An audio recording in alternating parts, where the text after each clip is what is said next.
Welcome back, guys, to an all-new installment of the Super Metal Brothers podcast, where we are the enemies of reality in a world that is unforgiving. I am Super Metal Brother Matt. And I'm Super Metal Brother Dane. Kicking it off here with a Nevermore reference because we love the band, and about a little bit about this show's going to be about, and that is a lot of things about how we like metal and why we got into metal, but more importantly, why we should be into metal.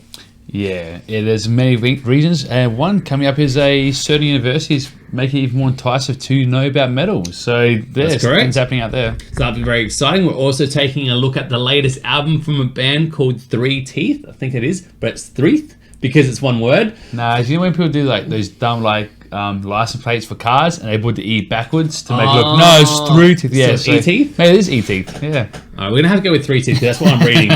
And they've got an album out as well, which is called Meta War, Danny. Meta Gigs, Meta Data, Meta War, here we are. I'm sure the album will sound exactly like Three Teeth would want it to sound. I guess so, yeah. And we've also got, obviously, like no more than news. So for all our fans out there, let's get straight into it. And as you can see or hear from our lovely voices, Animals as leaders contemplating having a guest vocalist for the next album. Now, we've got here the guitarist Javier Rave. That's one of the two guitarists. He has told Mike James Rock's Rare Show, I think there's definitely parts that are progression of what we are trying to do or been doing. But at the same time, we are not trying to repeat ourselves too much where we try to implement some new things in the album. I think we might even get a guest instrumentalist, maybe a vocalist. We don't know yet. There's a bunch of stuff in the air. We do want to do something different. Danny, don't think they've ever had a guest vocalist, but that's the thing. It's not like the album's going to have, because these guys are an instrumental metal band, and if you guys haven't felt bad about you playing as an artist or a guitarist, this is the best way of doing it, Danny.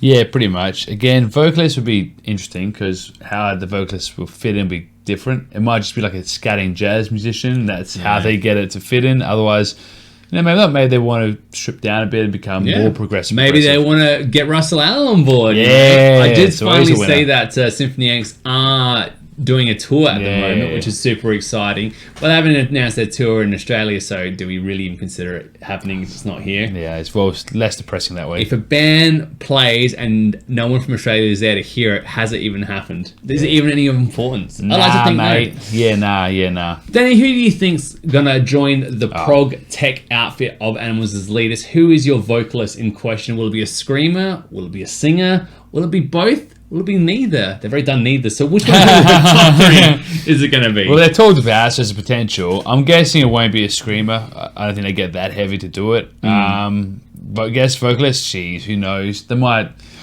even get, was it that guy from Rush? Was it the lead singer there? Isn't it? Damn it. I should know that. Yeah, because now they're not playing and he still wants to play, so maybe they might use him because they're inspired by his music. I reckon they should get the guy from Aborted, that Sven guy. Just like fully get this guy who can do a bit of singing, but most of it's just like disgusting growls and talking about how things are getting cut up by other things and video games as well.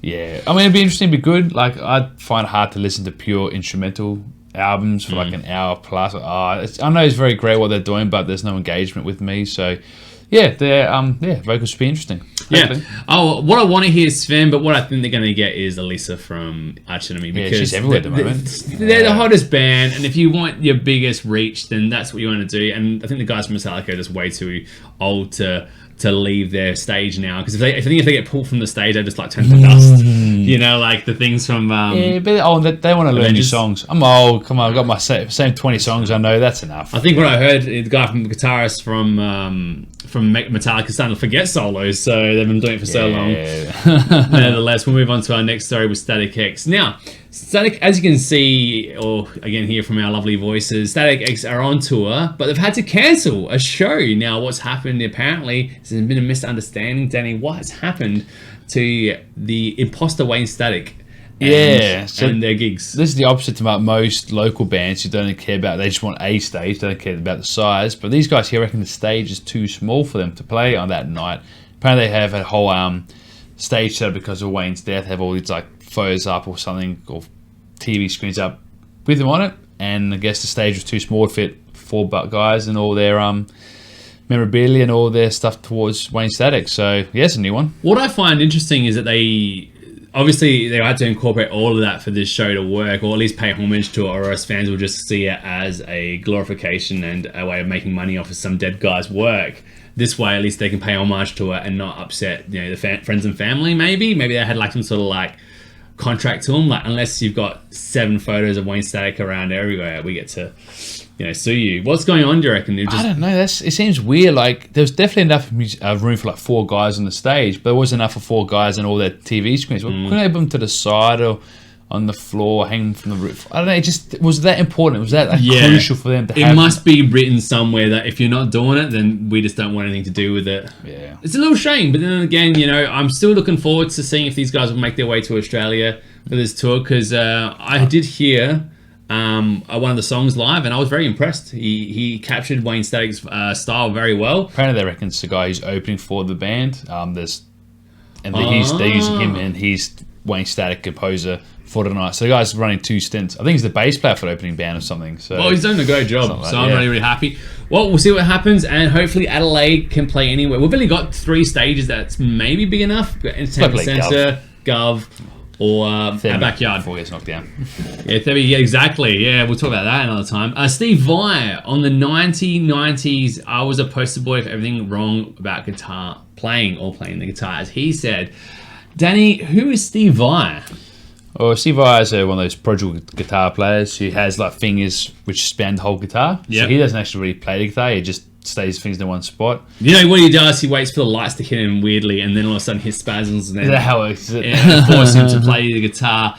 Well, what happened was he had a meeting or a chat with Australia's very own Heavy Mag, which is very exciting. That's cool. And he was asked about different roles he's played over the course of his career, and Steve Vai has responded with David Lee Roth and Whitesnake. My job was to be that guy that fit the mold in the 80s. The 80s was a great time for rock guitar.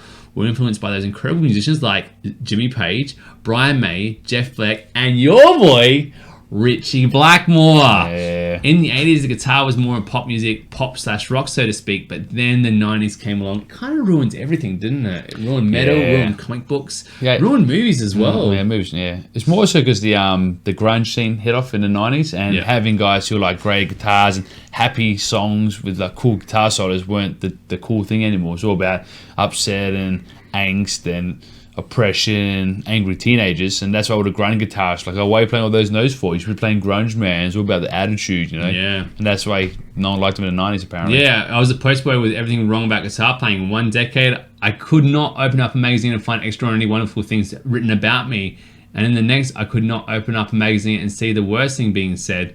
But things change again, and I keep sticking to what I enjoy doing. History doesn't remember those times in between trends. Interesting thing, do you reckon guitar playing right now, Danny, has come back to a little bit of shred? I mean, there are bands, for instance, with prog metal guys, and they're doing quite well. Dream Theater, John Petrucci, Michael Romeo, and Symphony X comes to mind. Animals Leaders are quite popular. Your Animals as leaders. The gent, there was 2 sides of gent. There was the stereotypical typewriter gent, which took the one song from Meshuggah and made it into a genre. And then there's the other side where it's like the early Periphery, where it was a lot of technique and fitting as many ideas as you could, almost taking a solo idea and then just repeating it a couple of times almost. Do you think guitar playing has actually come back full force, or? Oh, I mean, yeah, definitely in certain... Well, yeah, it's definitely in certain areas and definitely not in other areas. I mean, then you have bands which are doing quite well, like Volbeat and Tremonti, which are pretty standard rock guitars, and there's a need for them doing quite well. Guitars you can play too, so when their time they can shred. So maybe that's something to talk about. We are covering a band later on in the show, so if anyone who's interested, you can check that out. Yeah, any of bands like Archfire and Allegiant and stuff, and they got like awesomely good guitarists, and people like them as well. Yeah, so exactly. I think that people are finding what they like, and yeah, it's something for everybody out there now. Exactly right. At the end of the day, the thrash icons of the 80s, like Megadeth, Metallica, Anthrax, and all that, have guitarists that can shred. They've come back and they're still hanging around. They're still making, well, as we will talk about a little bit later on, they're still making good money. But I think it has made a return. It definitely has. Metal still has fallen off the radar, but it's making a fight back to reclaim its #1 and rightful spot, and overthrowing hopefully R&B, rap, whatever it is that it's taken on board. I watched Lord from Australia play last week. Another great band. And those guys, they're pretty good soloists. Even the guitarist, when he does a solo, he's like... Yeah, you know it's full wank, but you're going to still do it, man, because people still want to hear him. Wanking's great. We all Yeah, wank it, that's especially the women. Okay, now obviously talking about people who are earning the most, it looks like Metallica are on top of the heavy metal list. They've ranked 30th, which is very exciting, Danny, in the highest paid entertainers 2019 according to Forbes magazine. Danny, I'm not sure. I've never earned any money. I am a musician, so Forbes magazine, I had to actually look it up what it's about, and apparently it talks about people who have far more influence on the world than me. Yeah, they got made great money. So they made 60 million or something, which is fantastic. Yeah. I wouldn't say no to that money. 68.5 million Metallica made. That's lots than 30. The second rock band that I could find that closest to metal was Guns N' Roses at $44 million. They haven't even released anything. Against Metallica, they're not even releasing stuff. They're just playing old hits over and over and over again. Well, that's what they're most known for. They've got a couple that have come out, but that's them. Now, I'm sure you want to know who number one was. She's not very metal. No. But she is very rich. Extremely. $185 million. Look at Taylor Swift, number one. So, if anything that can be learned here is one, be a chick, and two, don't play metal. Unless you love metal. We're going to actually describe why we should be into metal later on. But so they got like the top 10, like, of the top 100 list, whatever, of the personalities, and have the job occupation next to them. So, like Taylor Swift, like musician. I think number 4 was Lionel Messi, and they had like footballer next to him. Yeah. Number 2, which is very annoying for everybody out there who's struggling in life to get a job, make ends meet, was Kylie Jenner, who's literally done nothing, and her job description was personality. Yeah. I thought, what the hell? She's got no job. We're personality too. Yeah. Someone who actually watches the Kardashians show has to tell us what her personality is like, because. Yeah, that's what it's like. Honestly, it's better to have rich parents that have their parents change gender than it is to be playing thrash metal. Like, actually, doesn't do anything. Even like being a doctor, man. She makes more money than any doctor in the world, you know? She hasn't done anything. She markets just... anyway. That's what exactly. Annoying. We'll move on, though, because I'm sure Daniel's going to break a blood vessel in his head if we talk about pop music anymore. But this is one that will actually probably blow a vessel in our head. And we are talking about Confess, Danny. Confess are a metal band that were from Iran. At least they were. Unfortunately, they've had to seek shelter and refuge in another country because playing music that's westernized, or at least according to... Satanic. Yeah, satanic according to certain prime ministers, or who they would have, probably presidents, I'd imagine. Yeah, that's going to get you 74 lashes and 14 plus years in an Iranian prison. Just for playing metal. This is a travesty. It's very unfortunate that these poor gentlemen who play... I heard some of their music. It's kind of that thrashy death metal vibe. It's fine. I don't... Like, but death metal's like legit death metal. They could be killed for it. Yeah, so exactly. The irony of that. Their guys, their names are called Nikan Suyanav Korshabai and Arash Chemical Ikhani. They were arrested in November 2015 by the Army of Guardians of the Islamic Revolution. That is your name for your next album? That is terrible. That just sounds like we know you're oppressing us, but we have to come up with a name. Which, no, it's not oppressive. Our name's not an oppressive name. Guardians of the Revolution. Yeah, revolution of like taking great music and taking a massive Taylor Swift on it. In 2000, I had to look into this, and apparently in 2005, the Iranian president, Mohammad Ahmadinejad, banned Western music on all radio and TV stations. Nothing was exempt, from classical to Rush, Eric Clapton to the Eagles, As I Destruct to Deep Purple, another bad band. It's very yes, it's the Western music. I'm guessing this is. Well, no, it's not fair, because I think we're reviewing bands like Nile, for instance, that's stolen a bunch of Middle Eastern things that, like, you know, of scales that were used predominantly from the Middle East. So they're inventing the scales. We're just putting metal distortion to it, and they're freaking out. I'm like, well, it's just your ideas, you know? Like the Spanish Gypsy scale, or like the 5th degree of a harmonic minor. I know you know what I'm talking about. I mean, that sounds like everyone hears it, goes, that's it, you know? What was that band? Minithia? There, whatever. Yeah, exactly. They take a lot of those ideas. They're actually from the Middle East somewhere, aren't they? Turkey. Yeah. Okay. And they use those scales and stuff, but they come from a much nicer place, and they're still alive. At our metal, apparently. Yeah. Apparently. Now, there is a transcript here in regards to what we're talking about from the Army of Guardians of the Islamic Revolution. Danny, would you like me to read out a little passage from it? Just a small part, yeah. Regarding the appeal of, we'll call them Sinel and Chemical, each of them have been convicted of 5 years in prison on charges of insulting the sanctity of Islam. You have to go find this Islam guy and yell at him for not being able to play. Maybe have a quiet conversation, maybe a cup of tea, maybe. Yeah. What's the deal, man? 1 medal. Come on. 1 year in prison on charges of propaganda against the regime of the Islamic Republic of Iran. According to the set of contents news, received documents displaying the continuation of activities. The Court of Appeals has found the allegations well-founded and precise. Well, there you go.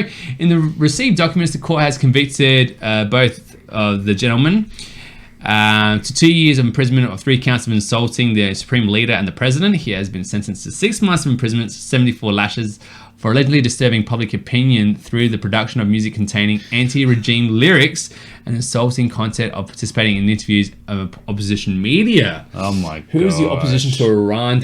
What soccer team did they have? Right. I guess official media is like Western media, so by them being interviewed by anyone. They're a hate with Iraq, aren't they? Iran and Iraq? Probably, yeah. The Gaza Strip, isn't it? Isn't that where we're all fighting over? It's Israel, but Israel. Oh my god, there you go. Well, I don't know that much about it, but I do know that these guys need a long, hard listen to some serious metal. Well, yeah, thanks for Norway, of all places. Norway makes sense. That does make sense. Yeah, they've got asylum through them as a political asylum, and they've also got them up on, I think, an arts degree or something. So they're actually studying there, doing maybe they're doing that heavy metal PhD in Norway. PhD? You mean this one right here? Yeah, there you go. Australia has made it into, as you can see, the mainstream of, I guess metal. I guess Metal Sucks is one of the mainstream metal publications. And how do you want to get your PhD in metal? Well, it's simple. You come live on the east coast of Australia and be one of lucky 2 people from Australia and 1 international student. Yeah, only one or the other. So one international person or 2 people from Australia gets to do a PhD in heavy metal, which is it's not just about heavy metal. It's about geography and it's about something else. Yeah, according to Quran, sorry. I'm sorry, the Quran. You can't play metal. That's sorry. 3 scholarships are up for grabs, all right? And you have to do homelessness and mutual aid, veganism, unschooling, and the possibilities of childhood. So really kind of sounds like a bit of a dag. And I think there are other scholars you could get as well. Yeah. But the heavy metal one, it's through the geography school, whatever. So you need, because it's all about how in each area of the world they've had these pockets of metal cultures coming up. So I guess they want to see what makes that pocket produce that music. Yeah.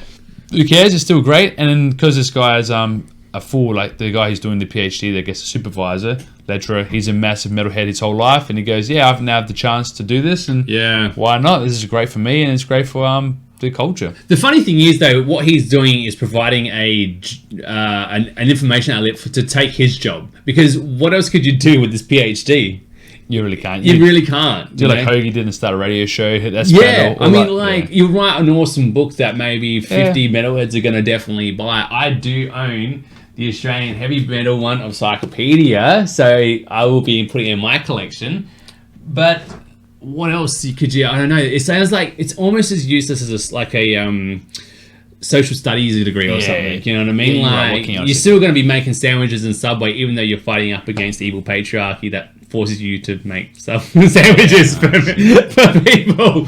So I don't know what else you could do, but the guy made the movie on it. So was it Sam Dunn? The guy who did Metal Headbangers Journey, whatever it is. That was great movie. And he was an anthropologist, so he studies cultures, and he thought, why not me do a study or PhD of this film based on metal? Because he's an anthropologist, so he knows how to research it and knows how to present it. And that was a great series. A lot of people got educated about the metal culture through that. It was a 2-part movie, and then he also did the series on it, doing all the subcultures. So so he could do this. There might be an Australian heavy metal documentary. What do you think, Australia? Like, let's get the PhD rolling, and let's talk about our own home ground talent and Australia's metal scene. Where do you think that reflects mostly on, Danny? Reflects mostly on. Well, I reckon, and I'll just give you a bit of a help. Our music definitely is influenced a lot by either the European countries and then a little bit of the American country. I think it's really that, because our indigenous culture, I think with music, doesn't really reflect in heavy metal much. Even like the theories and stuff, it really does feel like it is influenced from overseas a lot. So I definitely think that our sound is dependent on the sound of what's happening overseas. But have we contributed though to a new sound? Well, that's probably another way of looking at things. True. I think, you know, you could definitely argue that bands like King Parrot have their certain unique style, using bands like AC/DC and stuff vocally, and using that a certain grittier and the imagery of their songs to be far more like jovial and definitely more Australian in that sense, you know? Yeah. And then you have Hortops, who's different again. They're a bit more grindcore, which is again different, but then they actually use Australian themes in their songs. Like they talk about Vegemite, etc. So there you go. So we are on our way. Yeah, but there is a documentary we've seen it, that Metal Down Under documentary songs done probably about 5 years back. And that has a bit of a breaching into, or a bit of a look into metal culture. We found out that AC/DC, no one liked AC/DC in Australia. No, they had to go overseas and come back, proving once and all that Australians are mostly yuppies. Yeah, pretty much. It's pretty well known. Yeah. They like popular things at the end. Yeah, the end. Oh, nevertheless. Well, there we go. That's our news stories for today. Thank you guys so much for checking out news stories. But we got some more stuff to talk about this show, so make sure you stick on board for that. Yes, indeed. Hopefully educated you and you're now PhD worthy.